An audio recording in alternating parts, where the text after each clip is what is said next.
पूजा में पंडित जी ने की जिंदा बीएसपी की भविष्यवाणी। सीरियल यह रिश्ता क्या कहलाता है में चल रहा है हाई वोल्टेज ड्रामा, जहां पर होने वाली है पूजा।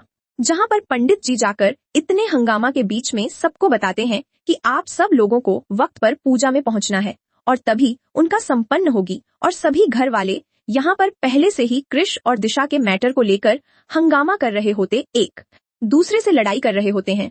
कोई दिशा का साथ देता है तो कोई कृष को सही सलूट करने पर लगा होता है।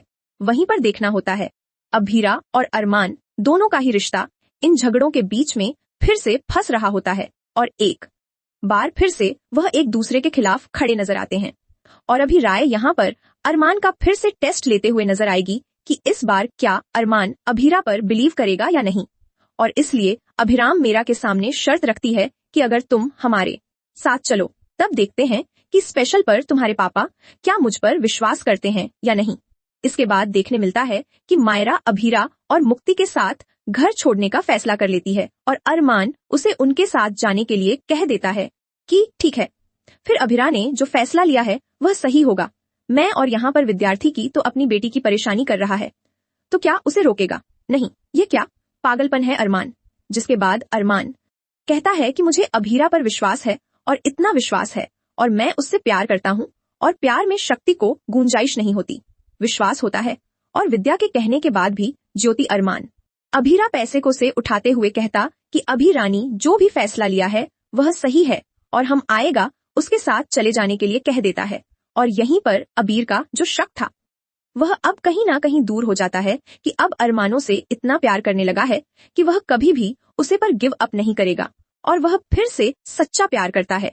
जिसके बाद अभीरा भागकर अरमान को गले लगा लेती है और फाइनली यहाँ पर अरमान को आई लव यू कहती है और कहती है कि हम रीस्टार्ट करेंगे अपनी जिंदगी। जिसके बाद यहाँ देखने को मिलता है जितने हंगामा के बाद में अब अभीरा और अरमान फिर से साथ होने का फैसला करते हैं और सभी लोग पूजा में पहुंचते हैं।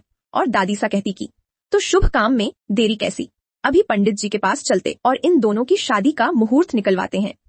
इसके बाद फाइनली यहाँ पर सभी के सभी मंदिर पहुंचने हैं, जहाँ पर पंडित जी को दादी सा कुंडलियां दिखाते हुए क्या पूछता है कि पंडित जी जल्दी से जल्दी इन दोनों की शादी का मुहूर्त निकलवाओ।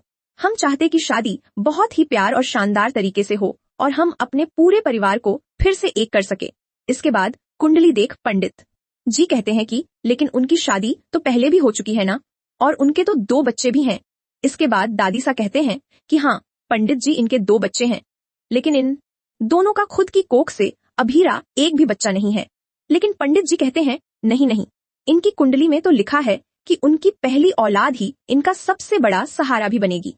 यह सुनते ही सब शॉक्ड हो जाते हैं कि पंडित जी यह आप क्या कह रहे हैं, वह तो इस दुनिया में भी नहीं है।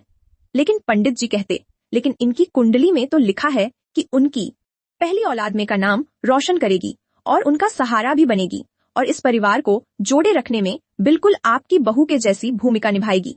और यहाँ पर पंडित जी का इशारा बिल्कुल मुक्ति की तरफ होता। जी हाँ दोस्तों, अपकमिंग ट्रेक में देखने को मिलने वाला है कि पंडित जी का जो इशारा है वह बिल्कुल मुक्ति की तरफ ही जा रहा होता है, लेकिन कोई समझ नहीं पता। और अभीरा और अरमान यहाँ पर परेशान हो जाते कि ऐसा कैसे हो सकता है, उनका बीएसपी जिंदा कैसे हो सकता है। आप देखने को मिलने वाला है कि किस तरह से अभीरा और अरमान अपने बीएसपी के बारे में पता करते हुए मुक्ति से उनकी असली रिश्ते के बारे में जानेंगे, जिसके बाद बदल जाएगी पूरी कहानी। जी हाँ दोस्तों, अपकमिंग ट्रेक में देखने को मिलेगा। अब यहाँ पर बीएसपी की खोज में लग जाएंगे अभीरा और अरमान। तो क्या आप एक्साइटेड हैं इस ट्रैक को देखने के लिए? कमेंट करके जरूर बताएं।